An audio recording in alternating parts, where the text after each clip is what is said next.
Do do do do do do do do do do do do do do do do. Oh, hi. You caught me working outside today. I'm doing a job that I do every year on this tree. See these? These are called pruners. I bet you all have some. And I bet you use these pretty regularly on your trees and bushes. You know why you do it? Because you want them to be productive. This tree, it's actually an apple tree. And I really like things like apple pie and applesauce and other things like that. Honestly, this tree doesn't produce apples that are good enough to just eat as an apple. But with a few ugly spots on them, I can get a lot of apple pie or applesauce out of this tree, just cutting out the bad. And it makes it a lot better if I prune it. You see, this thing every year wants to send shoots up to the sky, and if I don't prune it, number one, the tree gets too tall, and number two, it does not produce the way I want it to. Some years when I didn't prune it, it didn't produce at all. But when I've produced it, when I've trimmed it up really nice, the way I'm supposed to, it has a tendency to produce pretty well. And I'm really thankful for those years. Those are the years of plenty when maybe we get to do a lot with those apples. Sometimes things got to be, what shall we say, injured in order to accomplish good things. Jesus talks about pruning in John chapter 15. Let me read it to you.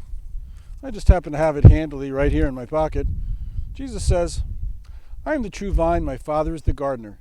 He cuts off every branch in me that bears no fruit, while every branch that does bear fruit he prunes so that it will be even more fruitful." Did you notice what it said?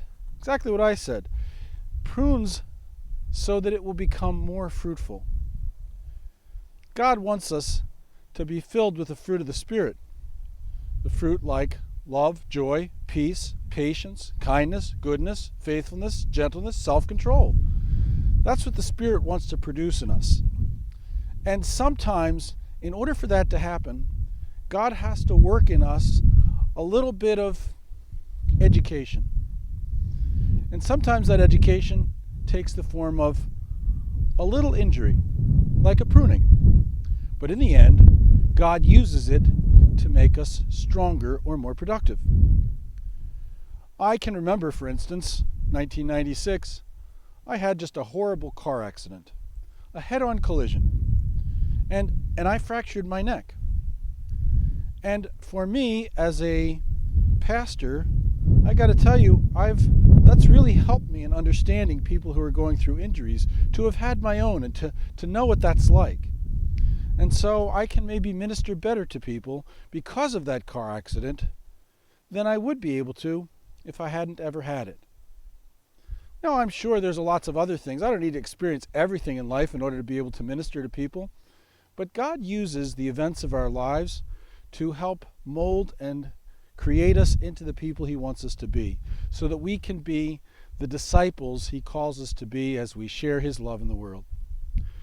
Hey, thanks for joining me again today on Every Day with Jesus. It's always been a pleasure to be with you. We will see you again tomorrow. But until then, I'm going to get to work on my tree. Have a great day, everyone. Bye.